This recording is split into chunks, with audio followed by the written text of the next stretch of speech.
Hey everyone, the name is Erik, and in today's video, learn how you can set your vision for 2025.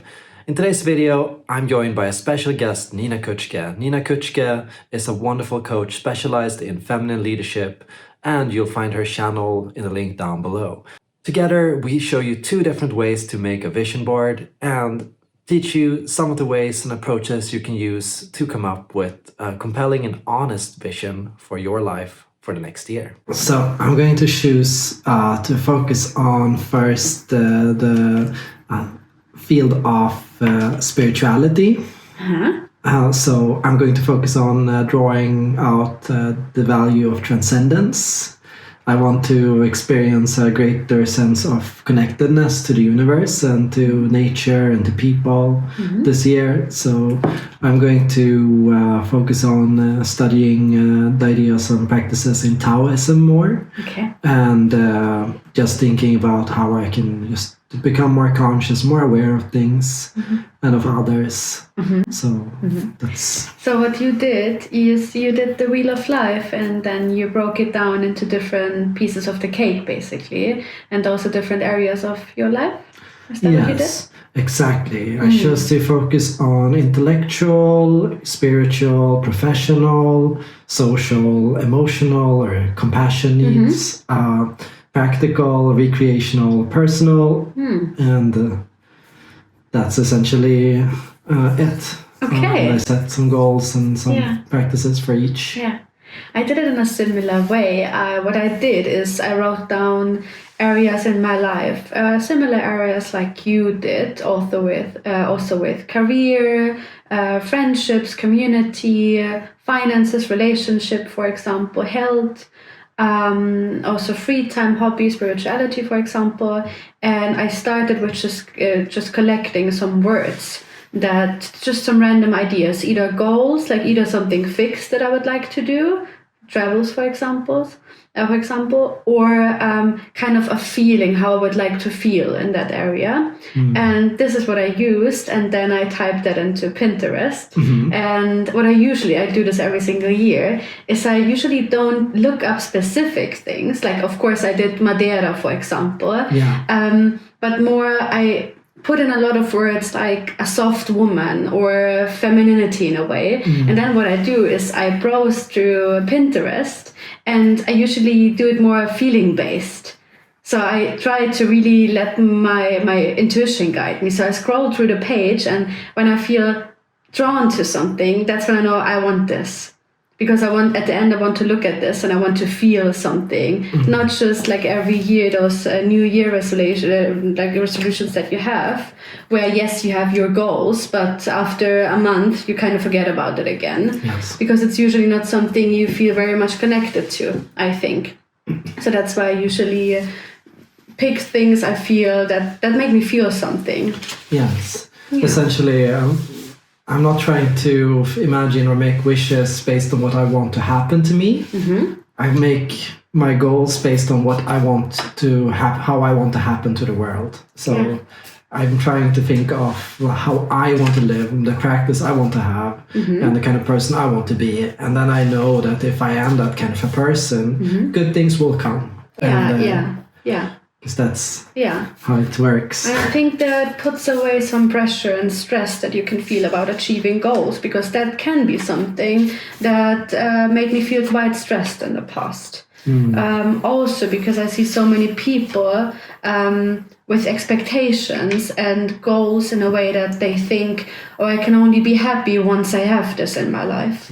But I think the goal should be to have goals, to have visions and an idea, but to find happiness in the present with what you have right now. So that your happiness depends less on the goals, but that it's more like an add-on to feel even more fulfilled in your life. Exactly. And do you feel like you were able to achieve the goals that you set for last year? I mean, I have to say last year, or the way I set my goals last year, looking back, I can tell they were not really aligned with me, or they came a bit more from the head instead of the heart. And that's why I can tell, yes, I have done a lot of things that I had planned to do, but I didn't get the feeling out of it that I wanted to, I think. That's what was missing a bit, in a way. So that's why I focused more this year, or right now, on what do I really want? Like deep down, what do I really want? How do I want to live? And how do I want to feel in 2025? That became my main driver for picking out the pictures that I picked out. You tend to tell me that you make decisions based on what gives you this hell yes feeling. Yes. So did you feel this hell yes feeling when you look at the goals that you selected now? I mean, that's exactly what I did when I looked at the pictures on Pinterest. Like, I just do it, I just let myself browse to the website through Pinterest, and then I'm like, yes, this is what I want, and I can feel it immediately, and that's when I know, yes, this is right. And I know that if I start questioning something, or if I don't feel super aligned with things, that's usually a sign for me to, maybe this is nice to have, but maybe it's not my priority right now. Yeah. This is something I usually do. But is this your second time making a vision board? I think I have made vision boards before, at least 3 times. But I know that when I was a kid, I would do some forms of brainstorming and goal setting and things like that. Not all. I don't usually do it the way you do it, like collages and stickers and things like that. I think I never even considered it. And when I did it last year with you, I got this feeling of course, looking at all the magazines, I felt like they were all not for me. So I couldn't really find anything in those magazines that I felt represented me. So I really struggled. So I think what you did now this year was much smarter. Actually printing out the things that you actually thought felt good. Yeah. I can like both ideas. Because in a way, looking through magazines and just let yourself be inspired is also nice. But if you know what you want, of course, there's the chance of you finding that in a magazine is not very likely. Yeah. So it's nice that you look for something sometimes, I think. Yes. I remember I did this for 5-6 years now in a row or something. And I actually stumbled across this because my first coach that I ever had told me about this principle. And the way I started it was actually with the Wheel of Life. I remember the first coaching session I had that we talked about the Wheel of Life, and I never even knew what that means. Then she introduced me to, actually just thinking about what kind of person do I want to be, what kind of person do I want to become. And that's when I started looking a bit more, or at least I saw possibilities in my life more than I've ever seen before. Actually, the possibility of, hey, maybe there is a chance for me to decide who I want to be or what I want to live. Sounds great. I found that I loved the Wheel of Life and the idea of it because it gives a very good idea of what is possible. Because if you're going with a completely blank slate and you're trying to think what are my goals, then it's very hard to even get started. Yeah. But the Wheel of Life kind of gives you a way to orient. Now I looked at the Wheel of Life and I liked most of the themes and I found myself reusing many of them. But I found myself reframing some of them and changing the terms to something I felt was more connected to where I am at right now and what I'm focused on. And something I could relate to more easily. So that's why I started remaking it a bit. You can find the dimensions that I use in the description below. But I think you can work from whatever you like. And just most important thing is that you feel like you can come up with some ideas and that you feel like you can find something that's relevant for your life and where you are. Exactly. That's the most important thing about it, I think. Yes. So what I'm doing right now, I usually start with just putting them on. And most of them, all of them are not going to fit, but then I'm going to cut them so that they do fit. Yeah. And so that I feel like, I've sorted them in a way that I feel like it's nice, I feel good.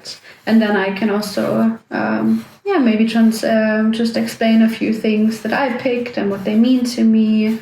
And I can do that. I just start with the yin-yang motif because I really love the approach of trying to think of how things in the world can represent opposites. And I like it because it really reminds me of the shadow. Because no matter what goal or intention I set to myself, I have to recognize that there's a shadow of that. There's another force that's pulling in the other direction. And that is very much for everyone, the inferior personality function, that we have our personality and we have our values and our core priorities. But we also have another side of ourselves, a part of us that wants to come out and wants to be seen and heard, that we often forget about in the pursuit of our ambitions or our goals or values or whatever we find important. So we can't forget that side, and we have to align them together in some ways because otherwise our goals are going to be unsustainable. Yeah, definitely. So you're gonna draw something for every area? Yes. Okay. Exactly.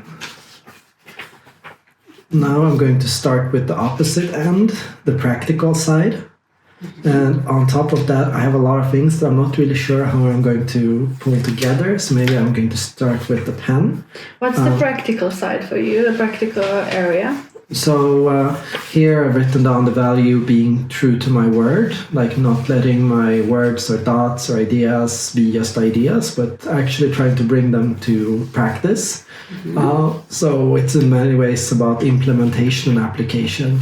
What do I do with ideas and discoveries that I make? Because for me, every single idea I have has to lead somewhere. It has to be used for something.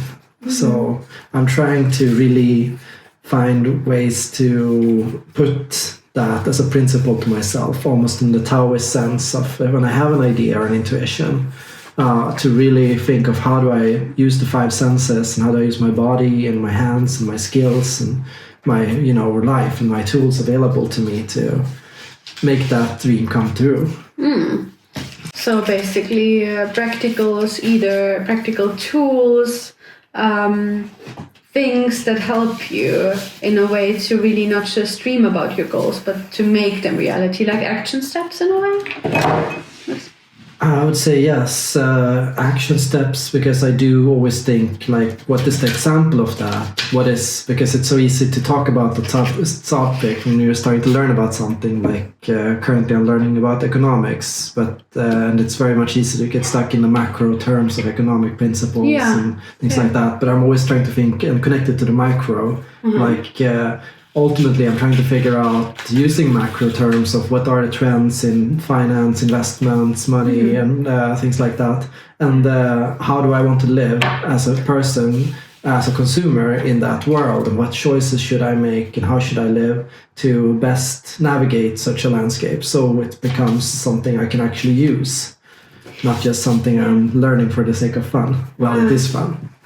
I think that's always important to not only, and I think that comes down to everything, like either studying something new or feeling like you have the world on your shoulders, that whatever you want to change, that you're able to break it down to your life. How can I apply this? What can I do here? What are the practical steps that I can take? Instead of just getting lost in an idea, for example. Yes. I think that I've gotten much, much better at that. I feel like when I was younger, it was easier for me to sometimes waste ideas or not really act on things that were important to me.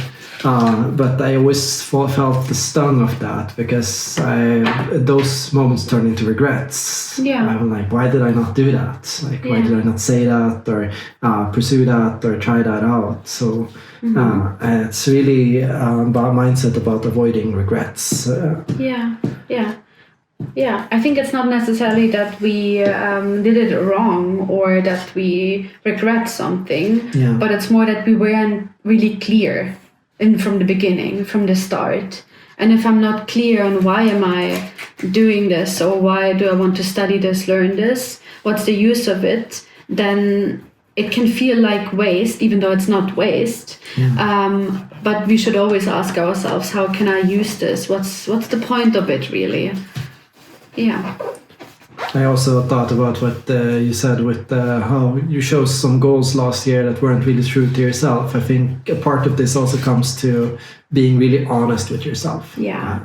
Is this something I'm actually going to do? Is this actually something I really feel?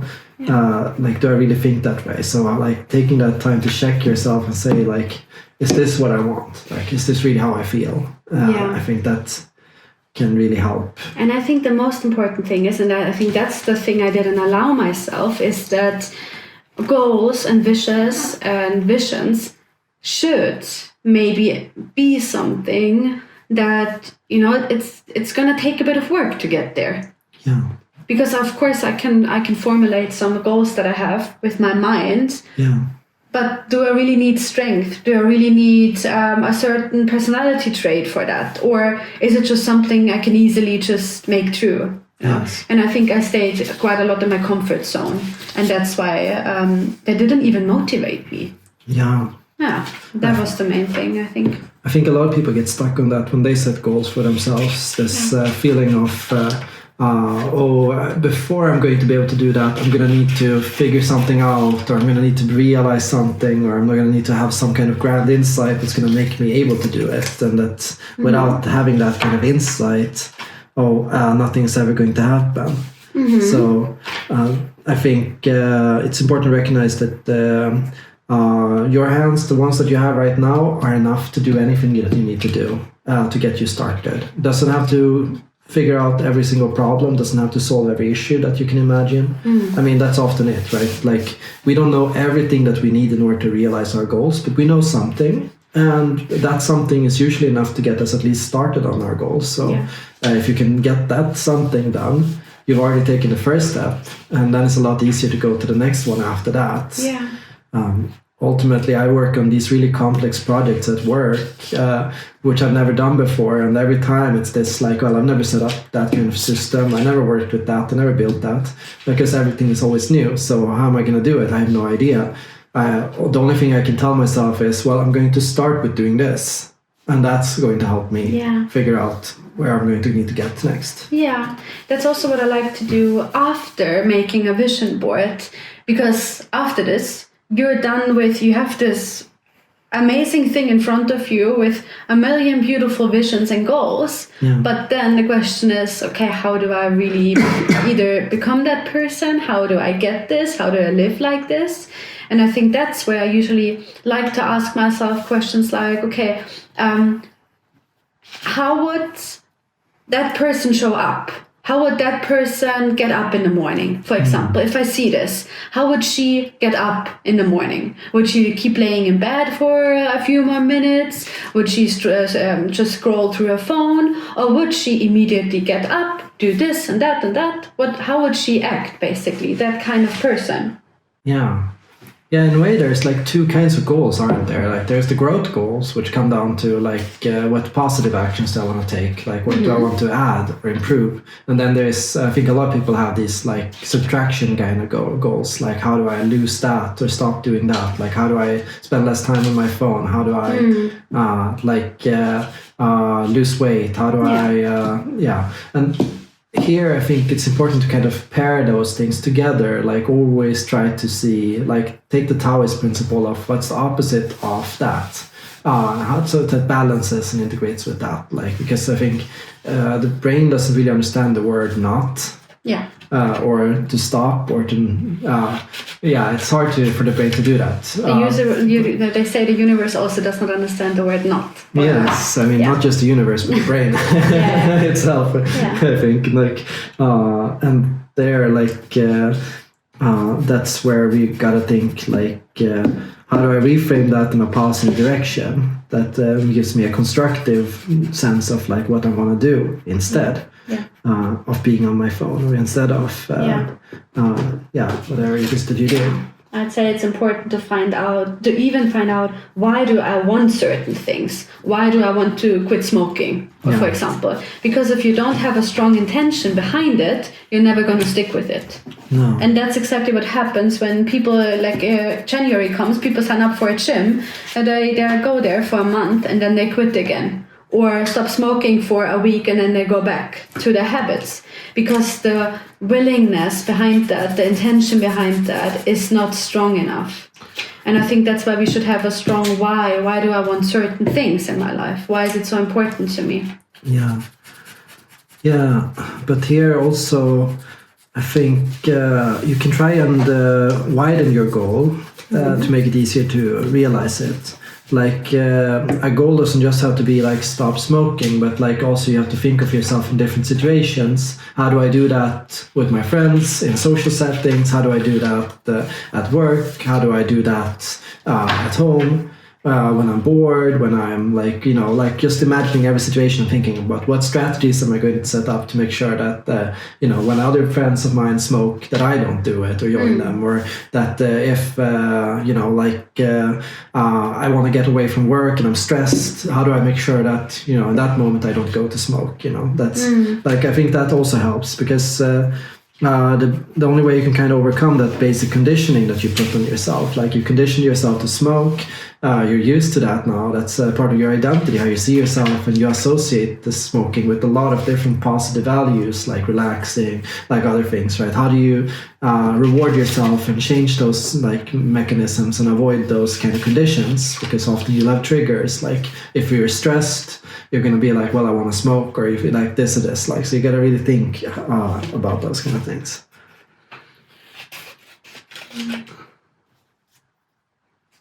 Yeah, I think again, it's less about maybe rewarding,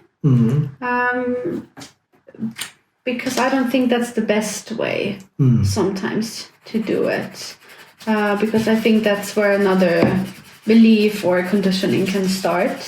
For me, I think it would be more to find the desire you have behind the things that you do. So why do I even smoke? Is it because I feel stressed? Is it because I usually smoke with my friends to be social in a way? So what does it give you, especially with the habits that you would like to let go? To really understand why, what do they give me? Because every single thing we do gives us something in a way, even though we are aware of, hey, this might not be a good thing to do. Yes. So maybe I can explain a few things that I sticked on there already. So my vision board is usually quite colorful and you will find everything on my vision boards, from travels, from anything related to self-expression, for example, quotes. You'll find different energies also on my vision board usually, because I think we are all just made up of so many things and we shouldn't limit ourselves to just one kind of energy. So I have a lot of greenery, a lot of landscape on mine right now, because I do see myself, especially since now we live in Sweden, I see myself more in nature. I see myself definitely more connected to nature, not just being in nature, but also being more connected to nature. So that's why, for example, I sticked on a picture of a lake in Sweden, but also a woman that's in a forest in Sweden, because that to me explains it, like just the freedom of being in nature, the freedom of expressing yourself in nature. I have some hiking trails here, but I also have, for example, a library where someone is sitting with their laptop, because that to me, a library is for me the best place to study, to also to work sometimes, because it's such a not just quiet but also inspiring place to be. The other day I went to the library to work there a bit in the quiet room, and it was the day after Christmas, and just seeing other people there makes me feel like, hey, I'm not the only one that decides to study a day after Christmas. Maybe some of them have to, maybe some of them want to, but still a nice feeling to see other people with you. Also in the energy of, hey, we are studying here. We are trying to focus. Yeah, and in Uppsala, that's one of the great things with Uppsala, is there are so many nice places to study. Like you got the library, but you also got the university areas, and you get a lot of inspiration from being around other people that are also studying, I think. Yeah, it makes me feel more focused, Definitely. Instead of just sitting by myself at home, why don't I just grab my study materials, my laptop and stuff, and sit with other people that study? It just the energy is so different. Yeah, when you go to a cafe, you feel like you can be there for 2 hours, and you feel like you have to order something new or leave. Yeah. And then you end up spending, like, in Sweden it's quite expensive, like 60 kronor on a latte or something. And that's a lot. That's a lot, yeah, that's a lot there. Yeah, also, for example, put on a picture of Madeira, because we're planning to go to Madeira, and they have amazing, like, hike routes there, especially on this, like, tip of a mountain where you're above the clouds. And that to me looks just insane, a bit like the Chinese wall. To me it looks insane, like just the feeling of you're walking towards the tip of a mountain with, like, even stairs, and there's nothing besides you. I'm super excited about this. Yeah, Madeira, we were like, it's something I always wanted to go to. Like, well, it strikes me as one of the most beautiful islands in the world. It's got everything with the mountains, the hike routes, but also kind of the Portuguese cuteness of, like, the buildings and the place and the people. I always loved Portugal. I went to Lisbon, I've been to Porto, and I found both of them really inspiring environments, and I just hope that will be just 10 times more in Madeira. To me, it's weird to say, but Madeira does not belong to Portugal for me. To me, it seems like a bit like a paradise somewhere in the middle of the ocean, in a way. A bit like Hawaii. Hawaii to me is also a place where I'm like, okay, it's paradise somewhere, in a way. And I think it just gives you everything. You have beautiful nature, you have landscapes, you have sunny beaches, you have misty forests. Also the like animal flora and fauna there is just insane. And I can't wait to see that in person. And I love every single time I stand on a cliff, it gives me a feeling of freedom and who I want to be and how I want to live. And of course, it's an island, so it's surrounded by cliffs, basically. Yeah, just standing on a cliff, like at the cliff, makes me feel a lot.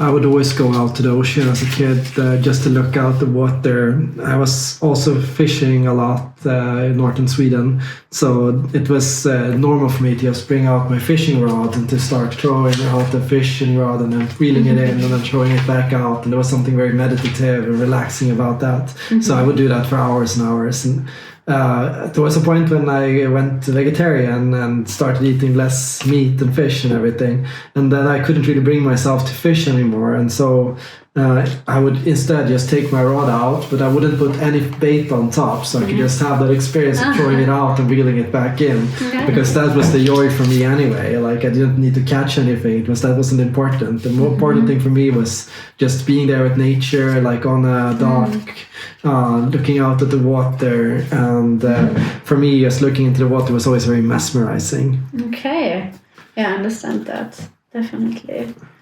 That you're surrounded by water in Madeira, so that's definitely something you can start looking forward to. Yes. I'm also putting a lot of pictures on my vision board from Sweden, like Swedish traditions, red houses, the midsummer cake I just put on, for example.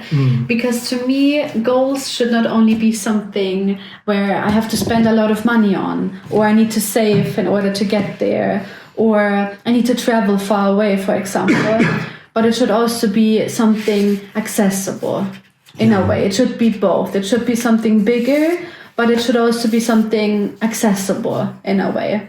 And again, to me, all of this just gives me a feeling of maybe either purity, a bit of tranquility, and those are words that I would like to integrate more next year. A bit the feeling of tranquility, inner tranquility, peace, purity, but at the same time adventure, a lot of adventure also.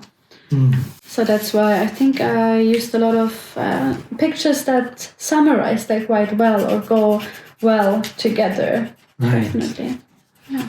I also chose adventure in there along my top values for the next year. Because it's important to embrace some discomfort in your life, I think, to allow yourself to push your limits, to do things that scare you. And there are definitely things that scare me. Like I have this goal to get some driver's lessons again and to refresh my skills so I can start getting comfortable driving again, because I got my driver's license already, but because I live in the city, I never had a car, so I've never really gotten to drive much. So I just want to get back on the saddle again, and because I know that that will allow me to go on more road trips and to more flexibility, definitely. Yeah, exactly. So it's definitely something that can intimidate me a bit, but it's I look forward to it, and that's screaming adventure to me. Yeah.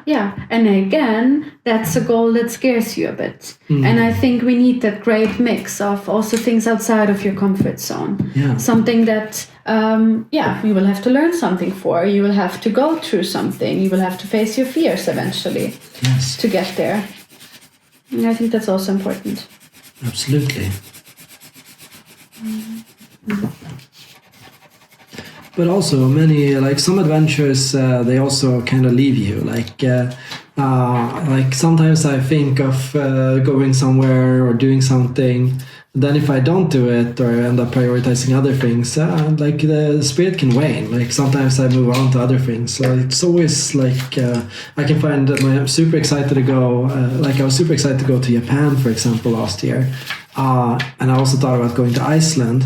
But because I was put in such a different situation and life happened in a sense, I just forgot about it. And now I'm like not as excited anymore. I still would love to go there, but it's not as high up in my head anymore as just other things. Like these kind of things kind of change. So goals can also change over time, and what you thought you wanted to do, it's not always what you end up doing, and it's also okay. I think that it's also about realizing that maybe for some goals the time needs to be right. For example, with how I feel, I really, really want to go to New Zealand. Yeah, that's always been one of my biggest goals, to do a road trip there, to see places there. But I can tell it's not something for next year. I don't feel that for next year. And it doesn't mean that I'm not excited to go there. Yeah. But I can tell, there's some preparation for it. Or, just other things first, in a way. And I think that's also okay at certain goals. When the time is right, when you feel like now the time is right. Yes, that's something I also had. Like sometimes I had goals and I was like, now this is a goal for next year, not this year. Yeah. Like I'm like, this is something I could want to do eventually, get back into, or start up or try, but not right now. Yeah, and that's also fine. Yes. Yeah. So I moved on to drawing for my lifelong learning values and learning goals. I hit a record this year. I read 54 books this year. So that's more than I've ever read in my life. And I read so much non-fiction this year. I usually read a lot of fiction. So now I'm kind of did a bit of half-half. So now I did half fiction, half non-fiction, because I can't just read non-fiction. It just exhausts me. But getting to Uppsala, getting that library card back, it just gave me so much freedom to pursue learning in a different way than I had ever before. Like, because not all of us can afford buying every single book that we want, and if you read 50 books a year, that's a very expensive hobby. So that's for me like a big shift, and that's something I want to continue because. To me, like learning brings me so much joy and such a strong feeling of growth. I can tell that sometimes it overwhelms me or makes me feel like a bit fried. Like if I study too hard or read too much, like yesterday, I can just come home from that and be a bit like exhausted. But it's sits with me and it stays with me for the rest of my life. Like these are things I never forget. Like and these are experiences I will take with me into my work, my life, into my relationships. Like it really changes me. Fiction changes me just as much as non-fiction, really, because both confront you with situations, with people, with lifestyle choices. Clashes of values that make you really ask yourself hard questions about what to do, what's right and wrong, how to live, what kind of person to be. And I want to focus on, well, I've had a bit of an interest in economics lately, so that's been something that I've looked into. I'm trying to understand the economy because I don't get it. I honestly do not understand how money, the financial system, loans, interests, like investments, and none of these things work. It seems to me like it's all magic. I think it's magic. It feels to me like that. It's like founded on like belief and people's expectations for money to mean something and have a certain value and so on. So I'm hoping to really shake that belief a bit and also like see what's really going on. To me, economy is something, and I think that's not just the case in Germany, but also in Sweden and maybe definitely in more countries.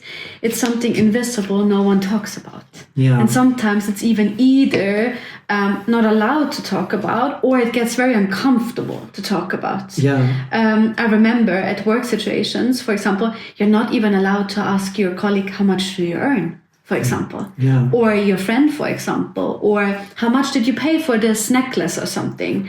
Everything that's related to money is where it can get very, people don't want to talk about it. And that's why, to me, it becomes something mysterious and at the same time something where I feel like there are so many secrets behind that. And that's why it's hard to understand or, hard to get a grasp of what even is money and how is the economy formed or shaped. I remember studying it in school, in high school, as a child and also as a teenager, because I was interested in it.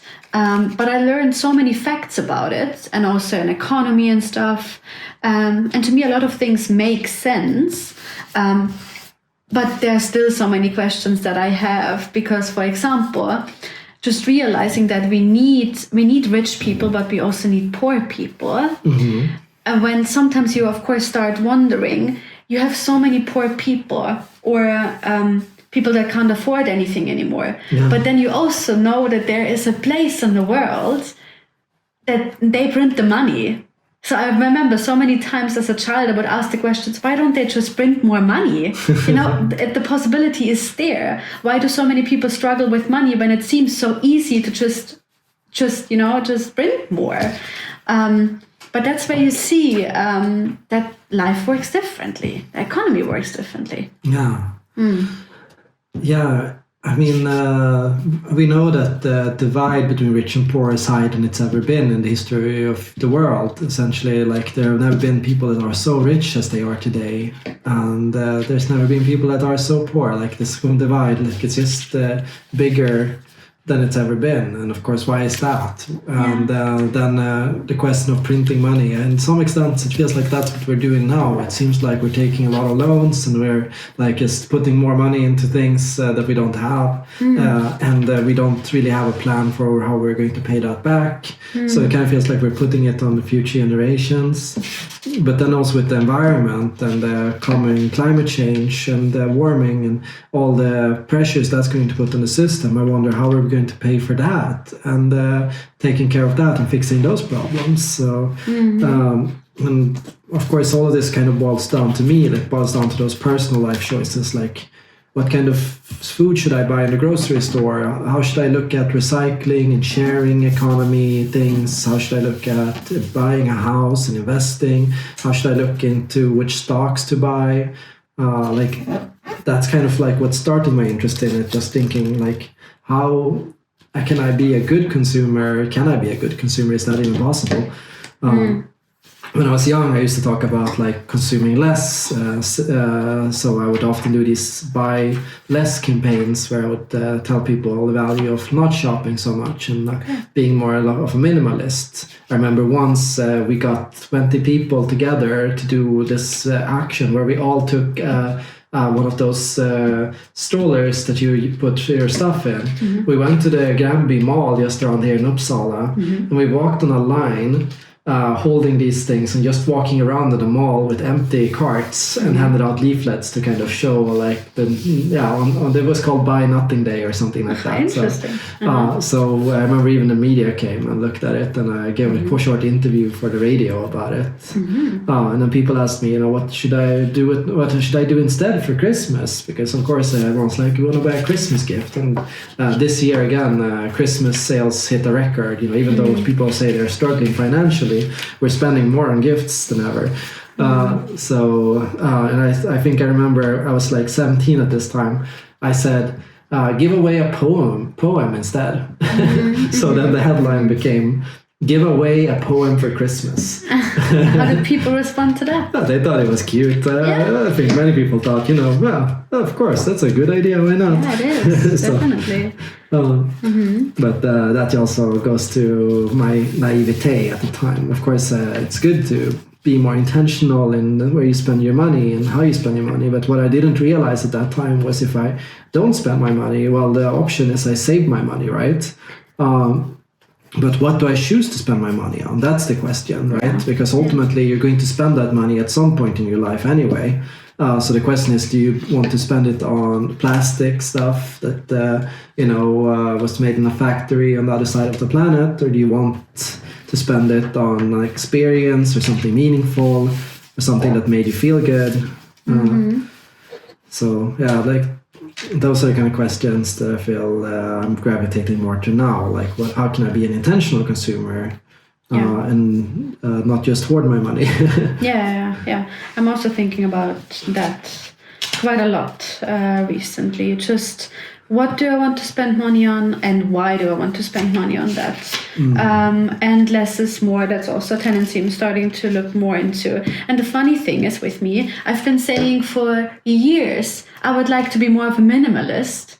Mm-hmm. And then I'm still surrounded by so many things. So the question there is also to me, why do I want to be a minimalist, and how would that show up in my life? And what's the reason behind that? That's, again, you can have a goal, but if you don't really know why that's so important to you, it's just going to be a saying, a nice saying, well, I would like to be that kind of person. Yeah, why am I not? Yeah. Right? Yeah, I mean... that's it. If you have the money, you're probably going to spend it. That's the hard part of it. You can put it on. I think it's hard to resist the temptation. Even you got the money, so you see something you want, and then start to tell yourself, "Well, I'm not going to buy that. I'm not going to get that." Well, again, then I think it's not good to hold on to money. No. If you see it from that perspective, money is also just energy that should be spent. Yeah. You get money, you save money, and so on. It's not good to hold on to it because it's losing its value at the same time. Yeah. But what you can ask yourself is, okay, I can buy a bunch of things for the same amount, or less things that might be, they're very more expensive. Or instead of buying a million things from the supermarket, even trash and stuff, maybe I want to buy something local. And maybe, yes, that costs more, but maybe it makes me feel even better than just spending lots of money in a grocery store on trash that will not make you feel good. Yes. I ask myself, what makes me feel good when I spend money? Because, of course, I think many people comfort shop, right? So they feel they have a bad day, so they start looking online for something to buy. And that's a bit of how we do therapy these days. If you're sad, go shopping.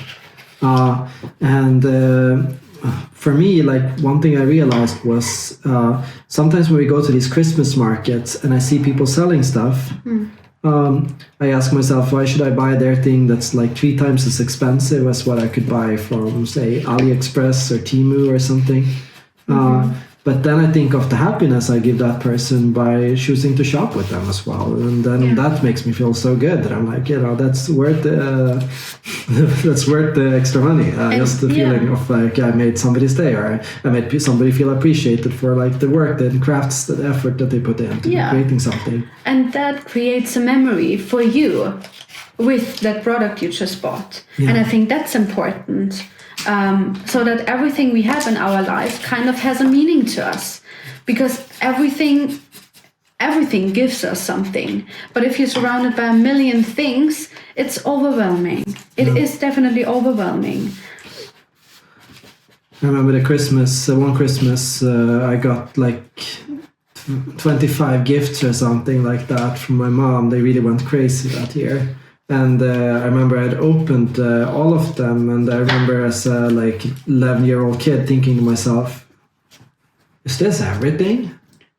And that's not to feel ungrateful or anything like that. What I realized in that moment was that, I enjoyed every single gift I got less because I got too many. Immediately I was like, from next year on I want less gifts, because I realized to myself that that's not a good way to feel. I want to feel happy, and I think if you get more than a certain number, like you hit your limit, and it's like it has no value anymore. It just becomes extra stuff. I see that when I look at my sister's kids. Like they open a gift, and then it's kind of like next, what's next one?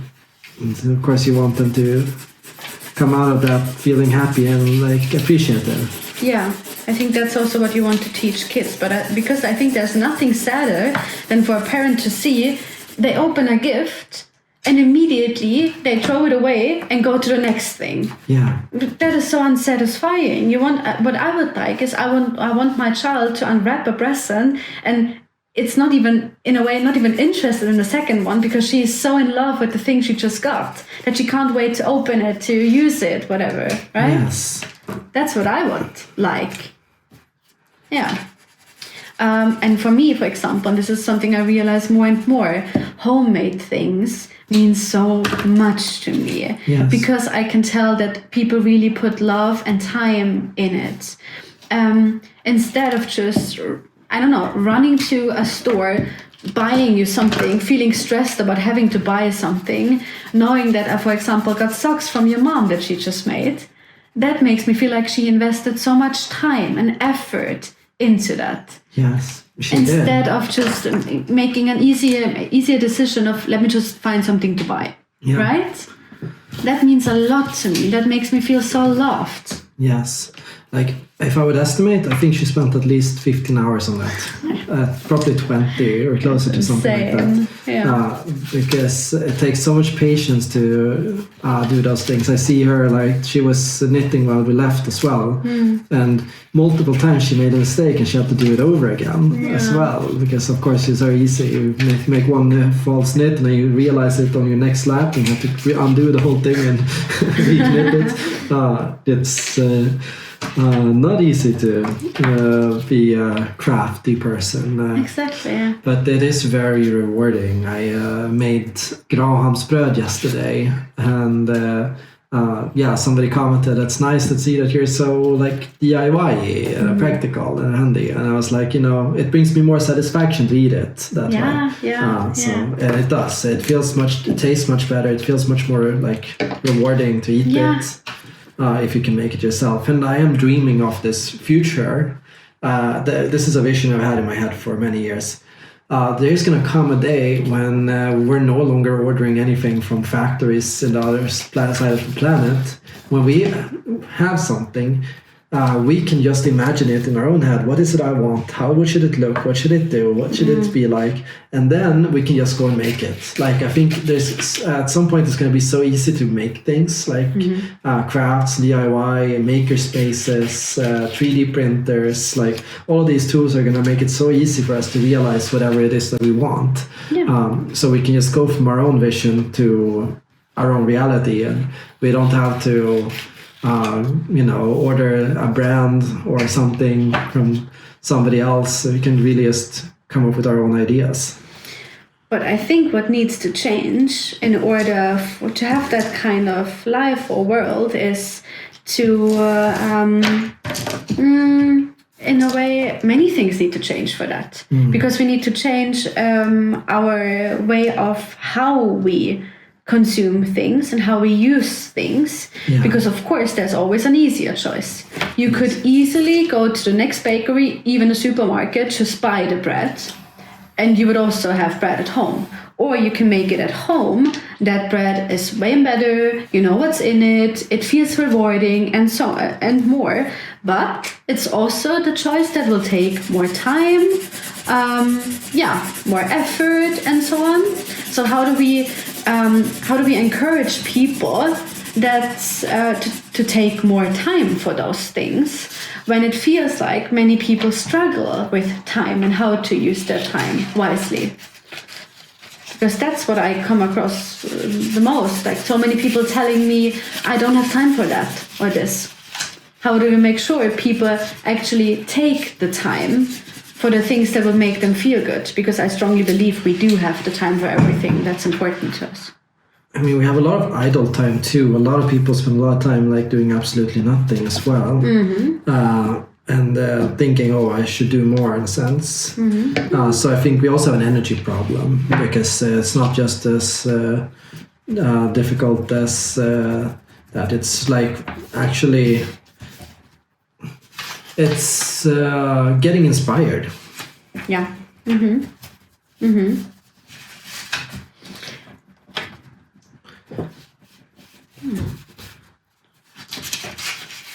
Now, in a sense, I don't know if it's even cheaper to bake at home, like than it is to buy in a grocery store. In some ways, it's probably more expensive because you got the problem of yeast and flour and all those things. They're not free either.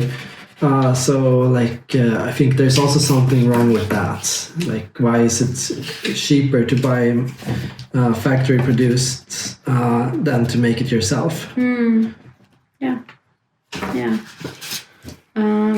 Okay, I'm kind of lost right now. I need to find myself right now because I'm running out of space. Of course. Who could have imagined this would happen? Yeah. So I've put on a lot of things already. I have a few more left. I usually like to save my quotes and so on for the end because those I can just cut over the edges and stick over the edges of things.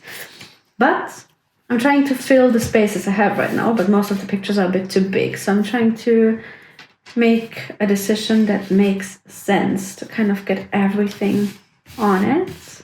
Everything that I at least feel like this needs to be on there. Can't help but notice you put coffee on your vision board. Where's coffee? Here, cafe. I mean, this is the city. This is just, I think, a famous store, a cafe in that city. I wouldn't put cafe on there. No. I'm just not the biggest fan of it. Where are you at right now? What are you doing? So I've kind of rushed ahead a bit.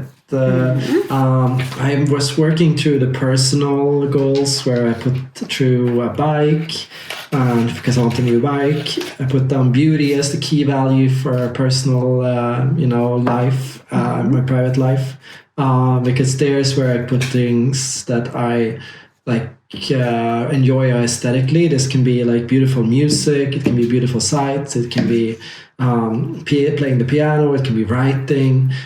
So just things that I do that feel good for myself because I like to do them and because they are beautiful things to enjoy, like listening to a beautiful classical piece, writing poetry, like coming up with a song on the piano, or just being out biking, or like going on a walk by myself. Like these are kind of things that come up to me when I think of my personal life and what I want for my personal life and my private fulfillment in a sense. Yeah, what you need in order to be happy. Yeah. By yourself. Exactly. And now I moved on to creative expression, which honestly is kind of related. So recreational things I want to do for fun. So there I've started putting more time and effort onto like painting, because I would like to paint more. When I was a teenager, I would do a lot of painting in different ways. I would do acrylics a lot, and I really like that. And I would do like a lot with these kinds of pens, a bit more tush, we call it. I don't know what the English word is. And I would do comics and just everyday things. And I'm not good at drawing. I just do it because it's fun. So I found myself wanting to put more effort into that, and you supported me in that by getting me this acrylic set, so I do look forward to that as well. Yeah, me too. I love being creative, and again, I love doing things by hand. Like, just the feeling that you get afterwards is just so much nicer. And I think that's always just, you need to set intentions and really just be like, okay, tonight I'm gonna do this, tonight I want to draw. And then really get rid of any distractions, because I think most of the times it's distractions that keep us from doing what we actually want to do. Yes, absolutely. I mean, my biggest distraction, I would say, is probably YouTube. I spend way too much time watching things on YouTube.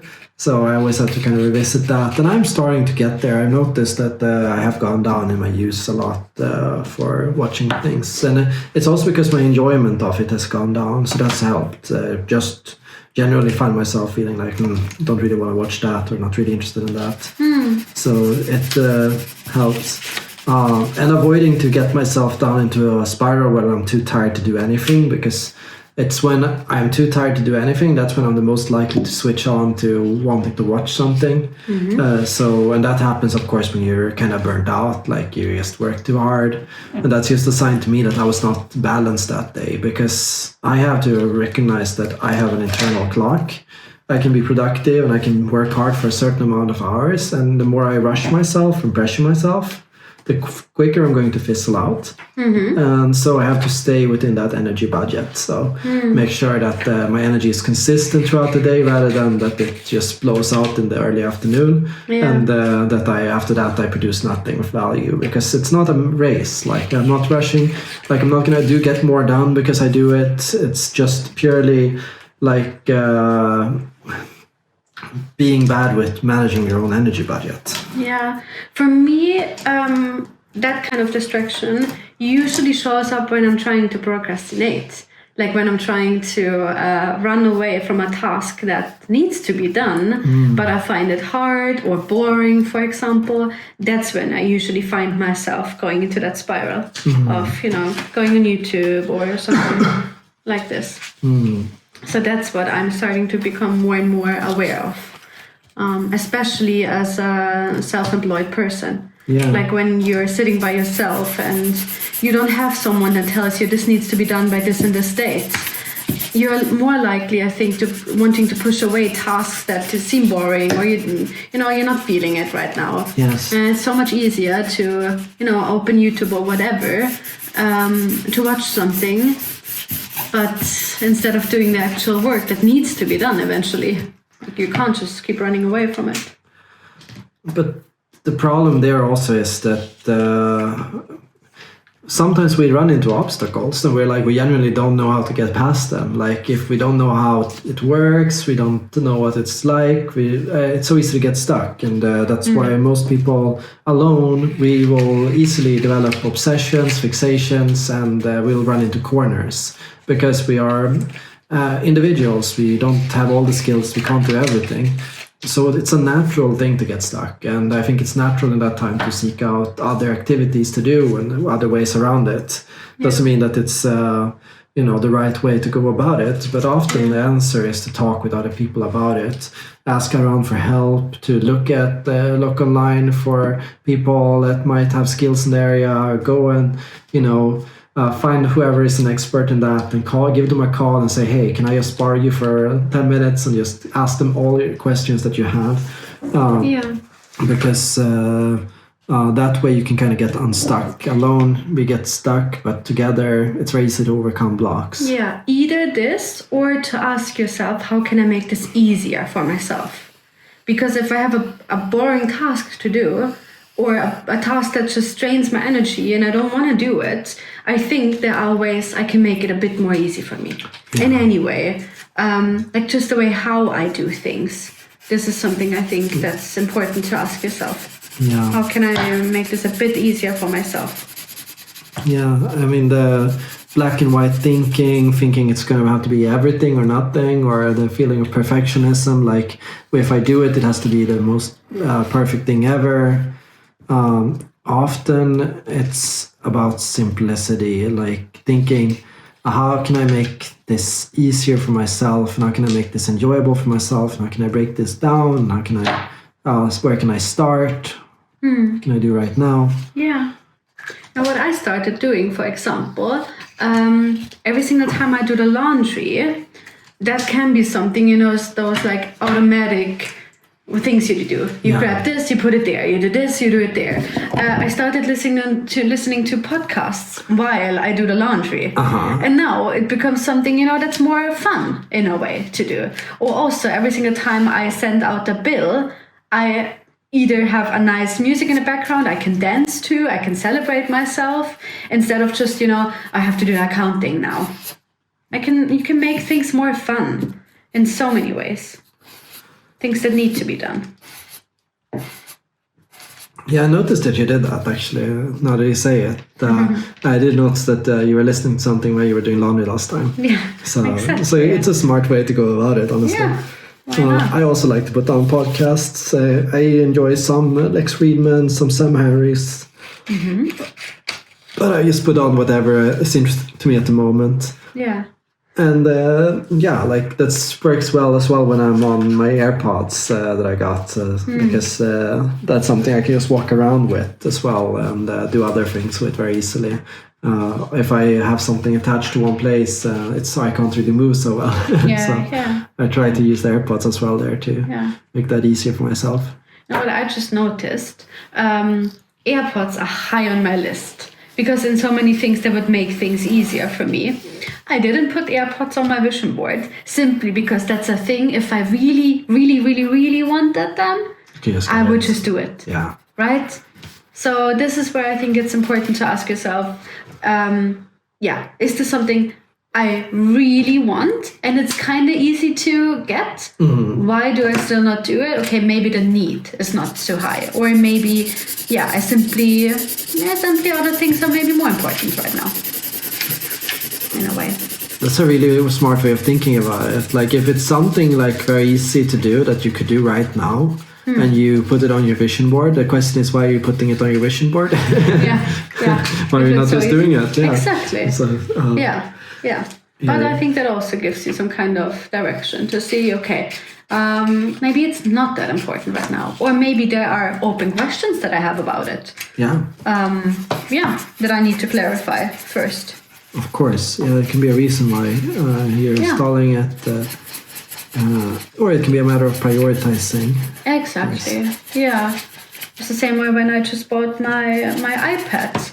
It felt like it took so much time deciding to buy that, but simply because I wanted to make sure I will use it. And this is a decision I do not just make because I feel bored or whatever, or I want this right now, but because I really made sure this is a good investment. Yeah. I know one thing I started doing, which does help me, is that I give myself a 3-month rule for when I want to buy something new. So if I can, if I find myself feeling like, oh, I'd love that, I tell myself, okay, I'm going to wait 3 months and then I'm going to get it. Because if I know I still want it in 3 months, then I know I should get it. Then it's a good sign, that you really want it, or there's a need for it, or however, So I did that now with the bike, for example. That became something I realized already like a few months ago that I need a bike. The current one is just not functional. Nope. But maybe that one I shouldn't have waited so long with, because that's a practical thing that would have been so useful and probably would have saved me money in the long run. And that's the thing, exactly. But that also affects other things. For example, if you on your vision board have things you would like to explore more, do, be in nature and stuff. Yeah. But then if there's something I keep postponing, like buying a bike, I'm also postponing the other things in a way. So many things get on hold simply because I don't make a decision on one thing. Oh yeah, very good point. You can really end up messing things up for yourself there. Yeah, exactly. Oops. Okay, I'm almost done now. I feel like for example, the last things I put on were a lot of travels, actually, pictures from traveling. Also nice, good quotes. For me, it's a lot how it makes me feel. Like the over thing really makes me feel like there's a lot of freshness, like a fresh start. There's a lot of freedom behind many things. There are many women on here, like pictures of women just dancing or swinging around and a bit, just like ecstatic dance, for example. Or there are sunsets, there are beaches, because the beach, it's not about I want to go to that beach, but it's about I want the feeling of what a beach gives me, like just being there, just take the breeze in, just feel the waves going back and forth. That is something I long for. It's not the beach itself. And I think this is what I ask myself in all those pictures, kind of. Oh, I love water and I miss it. That's the only thing I miss about living in Uppsala. This feels like the beach is so far away, and I mean, we met in Barcelona, and I've always tried to live close to water. Also, Amsterdam is very close to the beach, so I've been out there many times. That was really always the one drawback. And I was like, Uppsala has everything except ocean or lake or something. Of course, they do have lakes. So I hope that when we find our next place, we'll find a place that's closer to a lake or something, so you can really feel like you can. For when I lived in Luleå for the summer, for example, a month, I would go swimming every single day. Even if it was raining, I went out swimming. Yeah. Because it was so nice. You just right in front of the door. Exactly. Yeah. So it just feeds into good habits too. Yeah, exactly. Yeah. But then again, that's why I also put down so many pictures of like day trips in like the area nearby, because the area nearby is beautiful and also does offer many beautiful things. And of course, you can also go up a bit closer to the coast, kind of. Mm-hmm. Yes, that might take like 2 hours with the train or something, but it is possible to do it. Yeah. And if I feel like I long the feeling, I don't know, an ocean would give me, or just the feeling of I can't see anything but water, there are ways to get there. There are ways to feel this. So that's definitely possible. Yeah, true. You can get the feeling of what it is that you're missing anywhere. So the question is, how do you do it? Yeah, exactly. I mean, I would go to the swimming hall here, which is great and feels really good. And I think that I could also swim the river here potentially in the summers. So, I'd love to get the bathtub.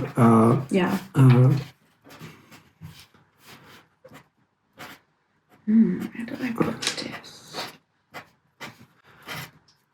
Yeah, bathtub is also like for a house that we are eventually gonna get a proper need. Like there's no way we're gonna get a house without a bathtub. No way. Put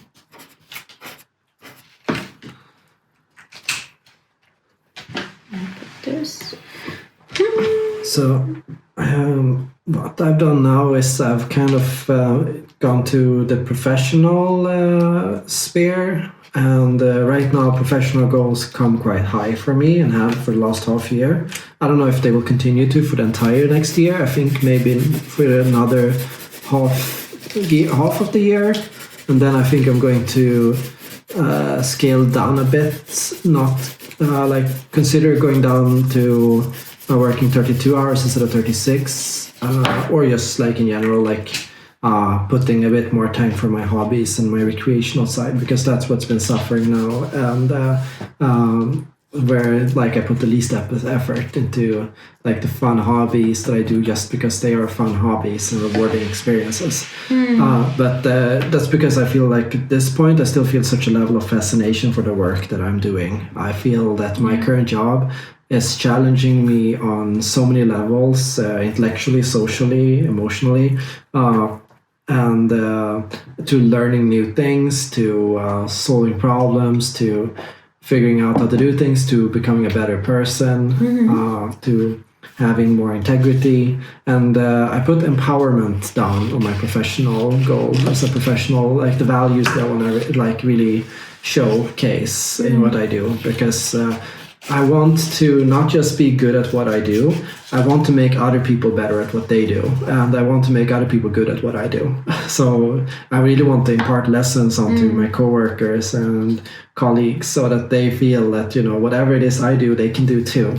And I've had a bad habit in the past of making myself irreplaceable at work by like doing things that nobody else could do and never really teaching anyone else how to do it. So when I would leave, everyone would be stuck knowing how to work with it. So now I'm thinking to myself, every time somebody comes to me and asks me to do something for them that they can't do, to say, hey, do you want to have a course about that with me? Do you want me to sit down with you and teach you that? Or just giving them the instructions, saying, hey, this is look at this, how you do it. And so on, so that they know how to do it for themselves. Yeah. And whenever I do that, I notice people come back to me with big smiles on their faces, being like, Erik, it's so cool, look what I've done. And they would like show it to me like a 5-year-old would show a painting, you know, and then be like, yeah, that's great, that's really good. So we're super happy. And so it's I can tell how rewarding it is for them. So it's something I want to keep on doing. So just make sure that I leave this company one day, you know, it could be in 3 years, 5 years, 10 years, whoever, who knows, right? Feeling like they are in a better place than they were the day I started, that they feel more confident, that they feel more positive, that they feel more things are possible than when they were before. Yeah, there's something I love about you, that you constantly encourage people. You don't just give advice, but you help people come up with their own answers. And I think that's the most important thing, that's just a beautiful thing, to encourage people on their own journey, and their own answers. Thank you. Yeah. I think for me, work is going to be a lot about confidence, like how to show up more bold and more brave in so many ways. I am done like playing small, and I'm done like staying comfortable in what I got used to. I want something bigger. I want to reach more people. Because the work I do is so important, that this just needs to be heard, this needs to be felt, this needs to be experienced. And in a way, I keep telling myself, if I don't do this, I kind of make it not accessible for people. And that's just like, you have the answer to a problem, but you don't give it to people. So in a way, it's like, you know what would help them, but you're not. So in a way, the dedication to what I do grew. Like just the feeling of, people need to hear this. This is so important. And that's why I feel like I want to show up more confident and just brave, and really just to break through, limitations that I felt lately. And just really earn my wisdom, and also embrace my wisdom and everything I know and have experienced. You've been to a lot in your life already, so in a way it's like you have the wisdom of a 50-year-old almost, or somebody that's lived like twice your age almost, because you've had such a rich life, and it seems like you experienced a lot and like been through a lot as well. So I already see that you have a lot to offer. Yeah, and this year I was able to work with so many people on topics that I have never thought I would have the wisdom for, or the capacity even. So so many things have changed there that I just know, just because I've experienced this has kind of proven me that there's a reason why people reach out to me. Of course. And there's a reason why I am the right person for them. Yeah. And that gives me so much confidence just thinking about that. And yeah, just a lot of clarity for next year and what I want to focus on career-wise. Yeah, I think it's easy to... I sometimes see in movies and stuff like that, people in relationships and so on will have that trope of like, don't pick me, I'm not good for you, like this kind of mentality, right? But I think we always have to trust people to know what they want and to let the people make their own choices and for themselves what they want. To protect another person from making their own choices, that's really a way to do harm for others. Definitely. So I think it's really good that we trust other people to choose us and to resonate with what we do and to come to us. It's hard to know and see why other people choose us, because that can be a bit hard to understand sometimes. Like, why did this person seek me out? What are they looking for? But there can be just so many things, because we all have so much to offer inside ourselves, much more than what we realize. So if you let yourself just listen and be there and be who you are with that person, I think you're going to give them what they want and they're going to come out of that happy. Yeah, I think it's a lot about realizing I am actually good enough. I am allowed to step in my power. I'm allowed to help people in this case or this kind of problem, for example, because I am good enough. And I think it's about reclaiming that part of you that thinks you're not good enough or you're not capable of helping them, for example. Yeah. Okay, I am done with mine and I am very happy. I remember how many years? 3 years ago, 4 years ago, I remember the vision board I made for that year, because there everything was on there. I want to quit my job, I want to move to Barcelona, so many things. I want to start my own business, and I live all of this now. But with this vision board right now, I feel the same connection, the same kind of feelings that I had back then. And that is the biggest driver for me, to see this and to know exactly what it needs to get there, what it needs. This is kind of every single time I'm going to see this, it's going to remind me of that person I am deep down. Yes. And who I want to be and how I want to live. You know what I think of when I look at this vision board of what you made here? What I see is a person who is happy. Yeah. I see that you are content with life, because this vision board is not about changing everything in your life, doing a 180, getting rid of half your stuff and completely flipping things around. Yeah. This is about enjoying what you have more than what you are doing today. Just really immersing yourself with all the things that you love and that you already are doing and that you already feel really proud of and appreciating yourself, and just feeling that and taking that up a notch. Yeah. I remember a couple of days ago, it was exactly on Christmas Eve. On Christmas Eve is where I thought to myself, there's so much abundance in my life already. There's so much there already. And it's not like, of course I believe that there can be more, but it's not because I'm lacking something. There's nothing I lack. And I think that's beautiful to realize. There's nothing I lack right now. There's so much happiness already that everything can I can lift everything up to the next level a bit with many things. Like, for example, I have those gardening pots because I do dream of a kitchen full of herbs. Like, instead of just buying them from the grocery store and then they rot in the fridge, you have your little things where you have your herbs there, for example. Yes. I can't wait for the spring to put something on the balcony, like just little things. Or, it's about the small things. I feel like my vision board is a lot about embracing what's already there, especially the things that I can sometimes forget. The things that are right in front of my face. Yes. To look at them more, to feel the beauty, to see the beauty in all of those things. Yes.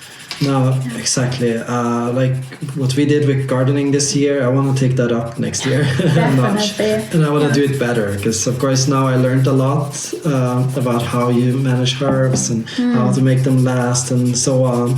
Like the way you buy them in the store, sometimes you can buy them in the pot in the store, but they are grown in a way to die. They're manufactured to die. Like if you buy them and put them at home, they're going to die immediately because the way they are put there, like that's not No, they're not strong enough. The roots also are not strong enough in so many ways. No, we need more pots. We need to also like separate them and really take time with them. And you need to start earlier instead of like in the middle of summer. You need to start earlier. You need to be aware of what is important. What do I want? How do I do this? To reach things up, right? Yes. I want to say thank you so much for joining me in creating this vision board. I mean, this whole idea was your idea, but I just tagged along because I love to do this. And I like to do this with you. So. I love things like last year was nice, but now like just living together and having this beautiful space all around us, like just looking around makes me feel like this abundance, it's here, but making this and just seeing this and seeing you in your super expressive mode right now, it's just beautiful for me to see. Yeah, this was super nice. Thank you. I love it. Me too.